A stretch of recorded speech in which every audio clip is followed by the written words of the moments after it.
Ako si Prince Nathan S. Felipe at ito ang aking report. Pagsusulong ng kaalaman sa pamumuhunan or in English, entrepreneurship. Mga layunin na naipaliliwanag ang kahulugan ng entrepreneurship sa pamayanan. Napapaliwanag daw po ang kahulugan ng entrepreneurship sa pamayanan. Natatalakay ang kahalagahan ng entrepreneurship sa pamayanan. Natatalakay daw po ang kahalagahan ng entrepreneurship sa pamayanan. Natutukoy ang mahalagang salik sa isang matagumpay na pamumuhunan. Natutukoy ang mahalagang salik sa isang matagumpay na pamumuhunan. Tatalakay ang magagandang katangian ng isang mahusay na entrepreneur. Tatalakay daw po ang magagandang katangian ng isang mahusay na entrepreneur. Nagigising ang diwa ng mga mag-aaral sa kabutihang maitulot ng entrepreneurship. Nagigising daw po ang mga diwa ng mga mag-aaral sa kabutihang maitutulot ng entrepreneurship. Ano ang entrepreneurship? Aya, pakibasa. Ang entrepreneurship ay isang pamamaraan upang mapaunlad ang kabuhayan. Kinakailangan nito ng sapat na lakas ng katawan, lakas ng loob, mapanuring kaisipan at kaukulang panustos na salapi sa mga pangangailangan. Ang entrepreneurship daw po ay isang pamamaraan upang mapaunlad ang kabuhayan na kinakailangan nito ang sapat na lakas ng katawan, lakas ng loob, at mapanuring kaisipan at kaukulang panustos na salapi. Ang kabutihang dulot ng entrepreneurship. Ang namumuhunan ay ang tanging responsable sa kanyang sariling negosyo. Tanging siya lamang ang may pananagutan sa kaniyang negosyo. Magagawa niya ang mga gawain sa kaniyang paniwala ay makabubuti sa pamumuhunan. Sa kanyang pamumuhunan ay ang namumuhunan ay ang tanging responsable sa kanyang sariling negosyo. Ang pagkakataong kumita ng malaki pakinabang para sa sarili. Ito ang marahil ang pinakamatibay na dahilan upang pumasok at umusang magtatagumpay ang sa pamumuhunan o entrepreneurship. Ang pagkakataong kumita ng malaki pakinabang para sa sarili. 1. Malakas at malusog na pangangatawan at kaisipan. Kailangan daw po malakas at malusog ang pangangatawan at kaisipan. 2. Matibay na kalooban.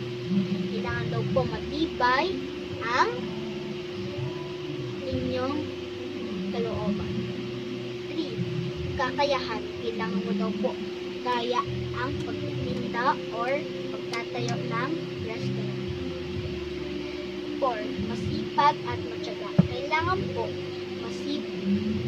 po lagi ka po matyaga magbantay ng tindahan, bawal po yung magsasara ka po agad pag wala po bumibili. Kailangan po matyaga ka po na maghintay sa maghiliw at mga tao. Kailangan po lagi ka po nakasmile at lagi po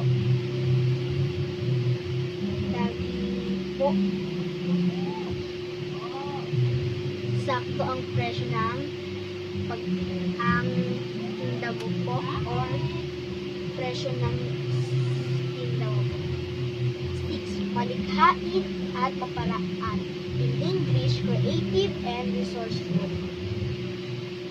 Halimbawa, ito pong teddy bear na to, hindi po mabenta. At ito pong isang teddy bear mabenta.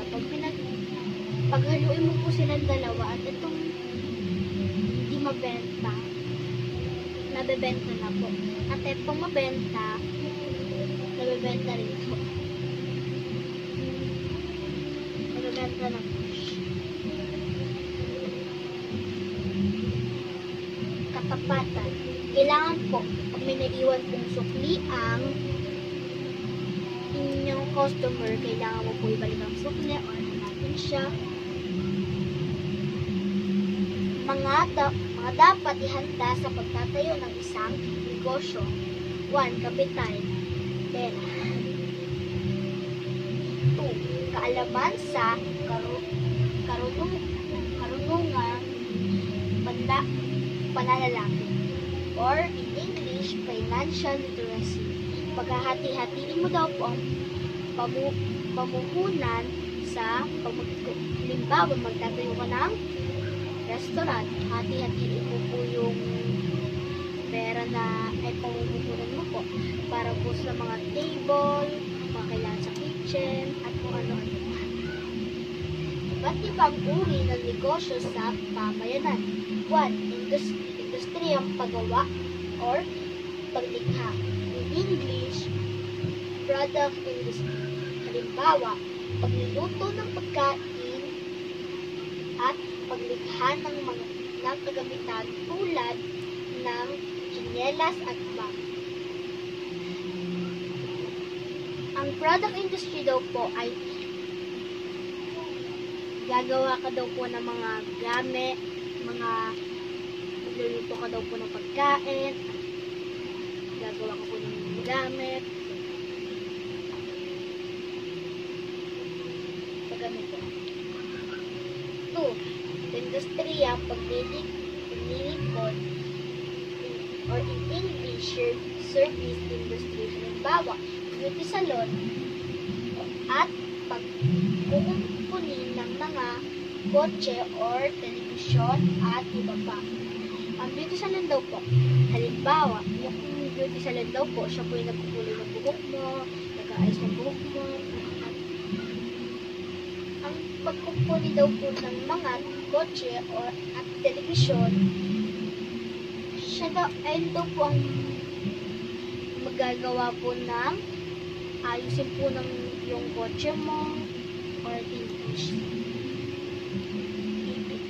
television po. Yung television po. 3. Industriyang pangangalakal or merchandising. Halimbawa, pagtitinda, retail, sari-sari store, wholesale, warehouse. Halimbawa, di ba po may sari-sari store ka? Ikaw po yung mag-i-stock doon, yung grocery.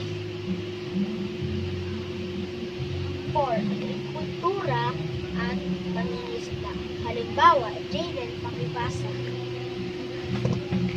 Magsasaka at mangingisda ang kanilang puhunan ay pawis at lakas. Sila ang nagtutustos sa pangangailangan ng pagkain sa pamayanan. Ang entrepreneur na ito ay lubos na nangangailangan ng tulong sa larangan ng pamumuhunan at teknolohiya. Ang entrepreneur daw po ay kailangan po nito ng pamumuhunan at teknolohiya.